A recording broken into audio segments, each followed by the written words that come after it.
Psychedelics in Europe. Our guest today is Victor Chvatal, Secretary General of the Psychedelics Europe. Thank you for finding time and agreeing to meet me and to learn about Psychedelics Europe, to discuss with you about the situation with the EU policy and regulatory framework formulation. So I'm really curious to know about your work and also your reflections.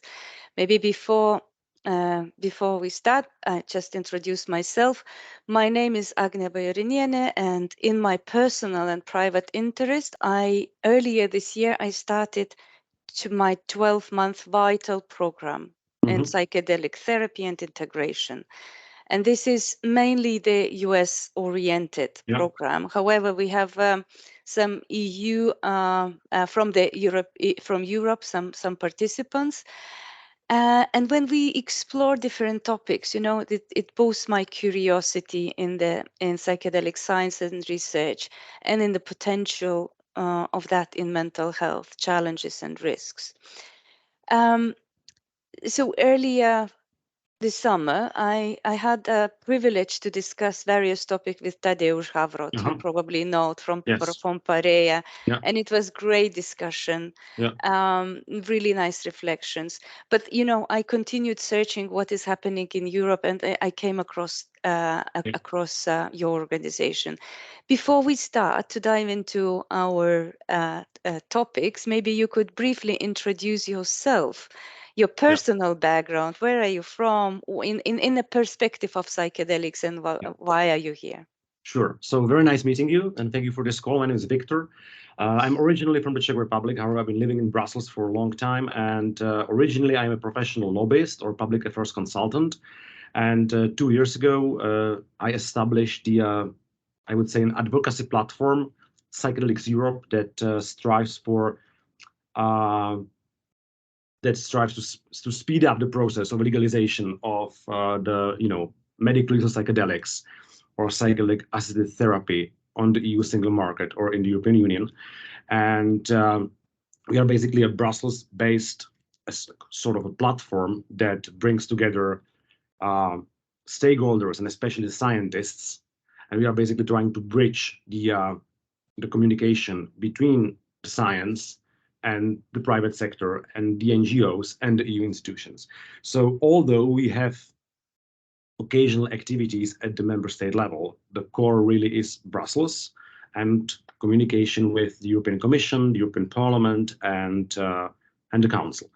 And you mentioned Tadeusz from Parea, that we are very happy to cooperate with. And recently, together, we joined forces to basically establish a parliamentary group in the European Parliament on the medical use of psychedelics in order to catalyze the process even further. So it really, Psychedelics Europe is about raising awareness about the best practices and basically bringing the data to the EU regulator and to the EU decision makers in order to support the innovative therapies in mental health in the European Union.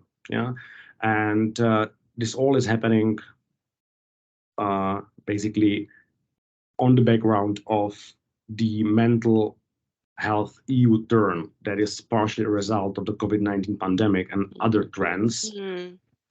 And it's a simplification, right? But it can be stated that, especially in the past, healthcare as such has been traditionally a domain of EU member states that got changed with the ambitious initiatives such as the Europe's Beating Cancer Plan, Pharma Strategy, etc.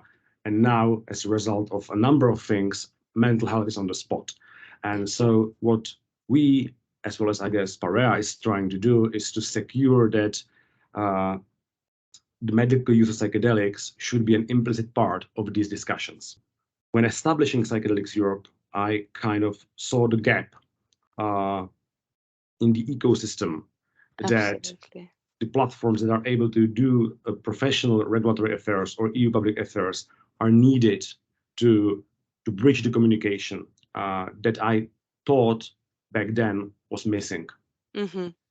Okay, yeah, thank you. Yeah, during my studies in the program, we explored also very important and national legal frameworks of using psychedelics, and in a variety of settings. We learned about the historical situation and the modern approaches, legal challenges and frameworks for different, like shamanic or personal use, clinical research, and business perspectives. And we know, you and me definitely know that, in terms of psychedelic science, Australia earlier this June became the first country in the Western world to classify psychedelics as medicine at national level. So they approved MDMA for PTSD and psilocybin for treatment-resistant depression. The FDA is also very active in the US. That's US Drug Approval Agency. So they issue draft guidance on the managing clinical trials on psychedelic therapy, ketamine, MDMA, and psilocybin. So it opens up the ways for the industry to operate in developing the psychedelic drugs for treatment of medical conditions. So that's happening in overseas, in the US, and in Australia. However, at the EU level, it's not so prominent, or it's sporadic. We know that, some UK probably universities and scientific bodies are working, maybe Switzerland, not the EU, and sporadic countries as well. So, to your opinion, what Europe needs to prove so that psychedelics are in? So first of all, we need to divide Brussels or EU and the member states, right? And what I believe is super important now is that because these are intertwined phenomena, and it really needs to go hand in hand. What I'm trying to say is that I think that after 2 years of professional advocacy for the medical use of psychedelics, it's no longer taboo to discuss PAT in the European Parliament. I think that the discussion with the regulators, with the regulator and the decision makers, are evidence-based and basically not difficult. And what I see now is that it would be good to have active member states, at least 2 of them, but ideally more, that would be willing to be the agenda setters, not only for psychedelics, but broadly speaking for the mental health. It is somehow being defined in Brussels. Currently, I think the content is sort of being created, and it's difficult to understand what it actually is going to be. And for that, I think the crucial thing now would be to have active member states. And when it comes to the best practices, so from my personal perspective, if I would divide it between, I don't know, all the member states, and so I think that Netherlands is a very interesting case, also considering the existing state committee on the MDMA. And then I actually believe that it is the Czech Republic. Czech Republic, the forefront, which is maybe not that well known about in Brussels, but there is actually quite developed ecosystem of around the psychedelic assisted therapies and the medical use of psychedelics. And there are also attempts for a progressive evidence-based regulation, not only in the medical, but also the decriminalization sphere. Okay. Yeah. So, but yeah, and there is definitely more, but with these 2 cases, I'm most familiar. And I see it at the events that it would be good. We need more member states. And in Brussels, that's one thing. Secondly, what I've been missing for a long time is discussion concerning cost effectivity with the regulator and basically engagement of payers in terms of sustainability of healthcare systems across the EU. Yeah, and I think for that, Brussels could serve as a sort of a coordination platform. Then rather to discuss it at the member states only, I think that the EU is a suitable candidate for providing fora for these discussions. Great, thank you for that. It's really optimistic to see that we have already the few countries in the EU that potentially might drive into the changes of the regulatory framework. But still, I think the Brussels, as you call, or the EU, it has a role to say, and in a way, the EU drug strategy, for example, the current drug strategy, which runs until 2025, of course, the overall aim is protect and improve the well-being of the society and of the individual, and protect and promote public health. So when we read how the strategy is implemented, I think it's not a lot about psychedelic science there, or the EU Drugs Agency, EMCDDA currently, future EU Drugs Agency. They do have limited focus on monitoring the country's drug policy frameworks for psychedelic substances and on providing guidance. They have a potential, but they're not doing a lot. So the question to you then, when we look at the phenomenon from the point of substances, that it's illegal compounds for the moment and regulated by the EU and international conventions. When we talk about the substance accompanied by therapy, how far or close we are from the coherent and harmonized EU level policy and regulatory framework? That would be really a fortune telling. I understand the question, and it's the question that is, often received, but I would really rather refrain, because it's I don't know. You don't know. I don't know, and I would rather prefer not to guess. What I'm personally convinced is that we basically need to put more efforts into the advocacy vis-a-vis the stakeholders in Brussels and in member states level. And you mean in the precisely these things are basically the core of the agenda, for example, of the established parliamentary group in European Parliament. It should be basically a vehicle for discussing exactly these things. Okay, sure. Okay, can I ask about a bit speculation? Do you think that EU should decriminalize plants and substances that are available in living nature and promote education? What is your take? Should we decriminalize that or legalize, or at the EU level? The thing is that here I would need to basically, I need to divide what I'm saying as a General Secretary of Psychedelics Europe and what I believe personally. As Victor. And so when it comes to decriminalization, I would probably just stick with evidence-based science, which is basically, I think that it's quite well established that prohibition doesn't work and only causes more problems. And it's like with the application of harm reduction across addictions and these kind of things. I think that basically there is no confusion in the academic sphere what is to be done, that it actually works better for people. So I know it's not simple, but actually, it is in a way that the facts are here and they just need to be implemented. So as I said, I don't think there is any confusion what is to be done.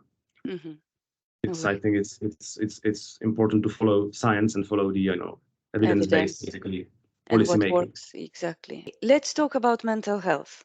And of course, we know that it's a public health issue globally. Our current mental health of people, and in the bonded societies. Looking at the statistics, it's very clear that we have. Eurostat says that we have probably 7% of population above 15 years that suffer from chronic depression, and 12% even in Portugal and Sweden. Depression is probably accounts for 50% of chronic sick leaves in the EU, and we can quote a lot of statistics pointing out on the situation that it's worsening. And during the COVID, and you yourself mentioned that it got even worse, and probably the prevalence of depression and anxiety doubled or even tripled in many countries in the EU. And there are data of Eurostat and OECD.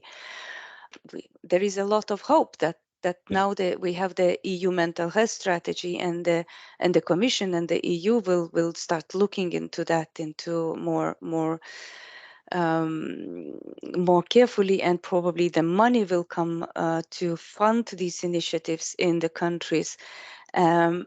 then I know that last month the European Economic and Social Committee, upon request from probably Spanish EU presidency, adopted the opinion on measures to improve mental health.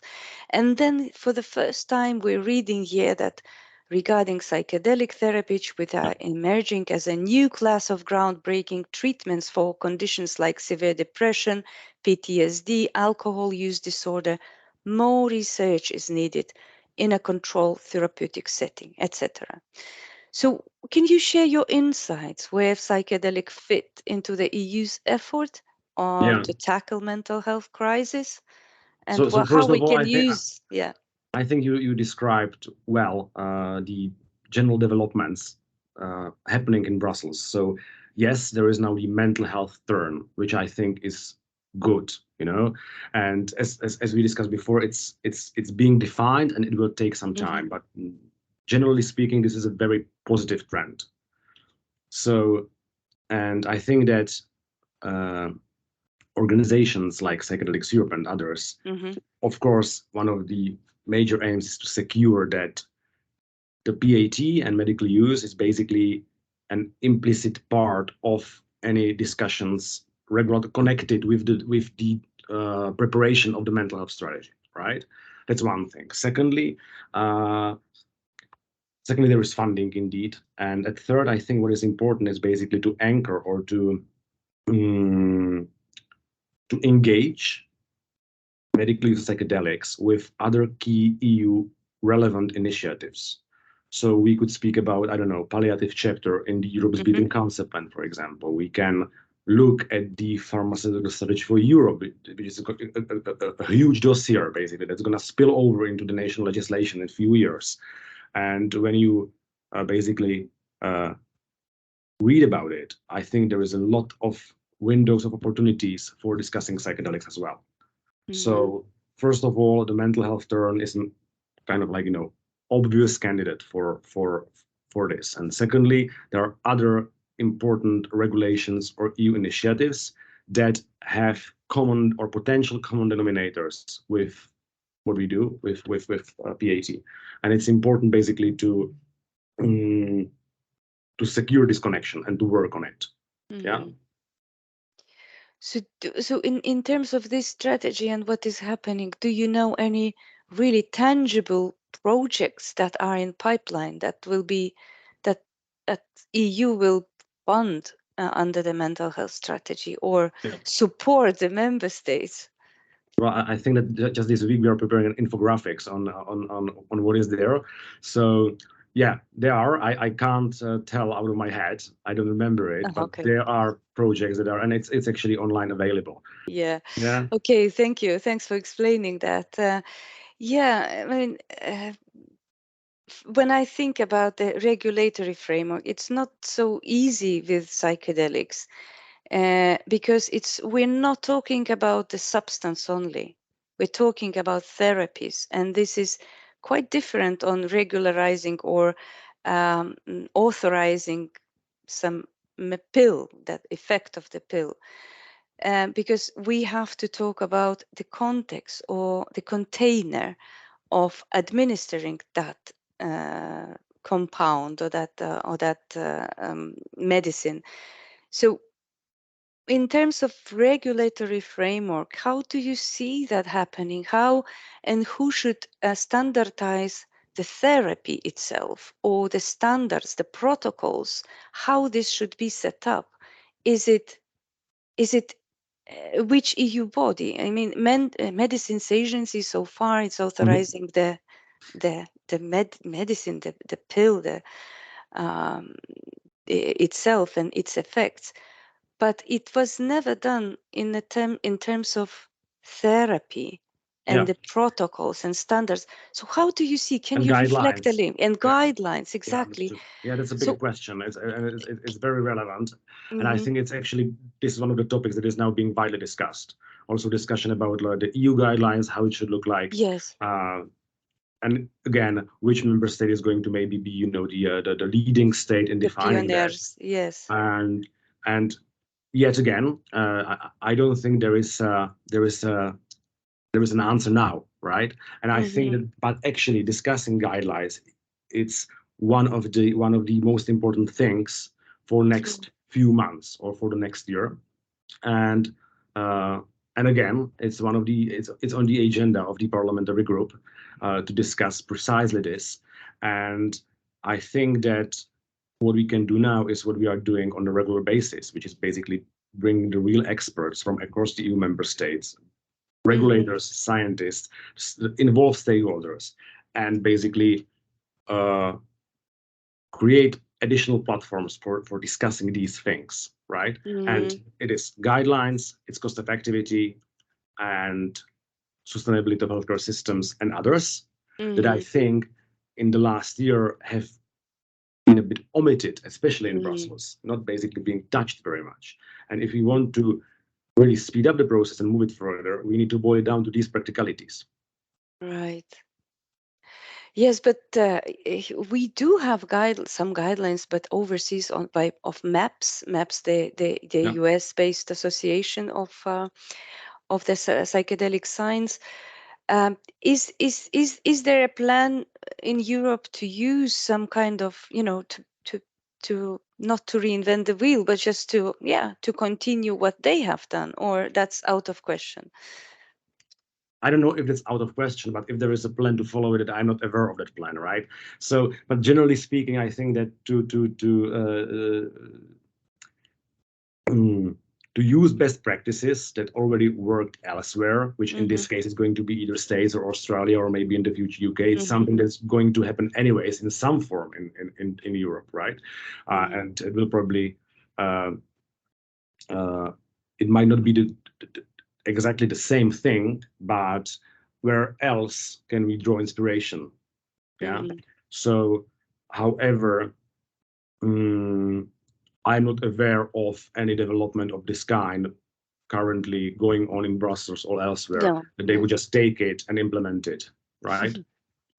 Yeah, it was just maybe more imaginative question. I mean, because there are a lot, and in the US, psychedelic science is, as we know, it's quite well advanced already, and yeah. Well, yes, but then we need to. I think that which is again obvious thing, but we need to realize, or maybe we need to emphasize, that there is a vast difference between the healthcare system in the US and Europe, and there are vast differences amongst the healthcare system of Europe, especially within the countries. Indeed, the former, or the Central Eastern European countries, especially, and there are differences between more, public systems and what is the engagement of private companies, and that's very different across the EU member states. Yeah. Yeah. Okay, one of the last questions, just on top of my head. I know I am from Lithuania myself. I live in Sweden, but when I talk in Lithuania about this topic that I'm studying, it's not that easy. I encounter quite a lot of stereotypes and extremely conservative views. So what do you think it needs to be done? Now you speak specifically of Lithuania. No, it's probably it's not necessarily. I'm as an example that is very conservative sometimes. Frankly speaking, I was more of a positively surprised that I don't think that, especially in Brussels, when discussing with stakeholders from across political groups or from across the member states, I don't see there any taboo being there. I think that it's actually a very it's a very open discussion, and it's based on science. And I actually thought 2 years ago that this might be even a bit harder, but actually it's a very reasonable and rational exchange, which is good. Very good. That's great to hear, to be honest. Yeah. So this is a good thing, and I think, of course, I actually expected what you are describing in much more radical form, but eventually it was quite calm, reasonable, and rational, and it still is. And there is obviously work to be done, and we constantly need to raise awareness, basically, and bring the fresh data. However, I think that fortunately enough, the ears of the EU decision makers are quite open, right? Good. And not really, especially with people that I'm, meeting who deal with mental health or healthcare, that I don't think that their opinions are, fortunately for us, based on stereotypes. Or, Okay, very good to hear. yes. So in other words, sorry for interrupting you. In other words, the question is not if, it's rather when and how. When. But I don't think the question if that's not longer a threat, in my opinion. That sounds optimistic, and really I'm happy to hear that these your reflections. Well, I think I exhausted my questions more or less about the topic with you. Is there anything else that you want to say about psychedelics in Europe, about the future wishes for the EU overall? Well, not maybe directly about psychedelics, but considering mental health, I think what is very good, what is important is that member states are really becoming interested. So now there is a presidency of Spain with mental health being a sort of priority, and Belgium is basically following with the same idea. And I know the Swedes, they did not have this, but before the Czechs, they also put mental health as a sort of a sub priority of the health agenda of the presidency. And it's super important that this is going to continue, because we need to have this, larger narrative of mental health being pushed forward by the member states. And within this framework, we are able to discuss the medical use of psychedelics and BAT. So I would actually urge member states and to stay active, and to help the EU to fill even the EU mental health strategy with the real content that will be able to help people. It's an important call, really, to be more active and use this opportunity and this actually wave to tap into the discussion and share the experiences. Maybe one last thing that I'm focusing a little bit on now, and that's one of the new point of views in Europe, I think, also related with psychedelics, should be Ukraine. And basically, I think that mental health should be also understood as a part of the reconstruction of Ukraine. And there already were events discussing potential of either MDMA or ketamine acid therapy for trauma. And I think that this is a super important thing that can also help EU with definition of, or Europe with definition of guidelines and other things. So it's a stream that is, I think, now occurring, and I followed a few events that happened, and this is also something that we need to raise awareness about in Brussels, and to somehow coordinate it. So absolutely. In connection with BAT, I think that Ukraine now in Europe is also one of the topics to be followed. Absolutely. And to be taken seriously. That's a great point. Thanks for raising it. It's absolutely important. I agree. Yeah, so how people can find you, or do you need if any support is needed from anyone who is interested in your activities, maybe you can just describe. Well, you can find us ideally on our website, on Twitter, and we have all our information details on our website. And website is? Well, it's Psychedelics Europe. And wait a second.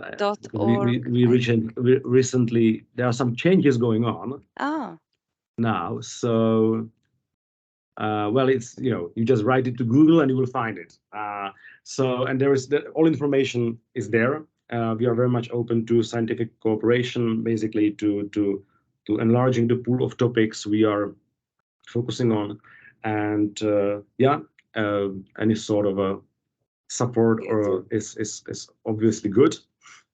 And then you can follow us on LinkedIn or Twitter to basically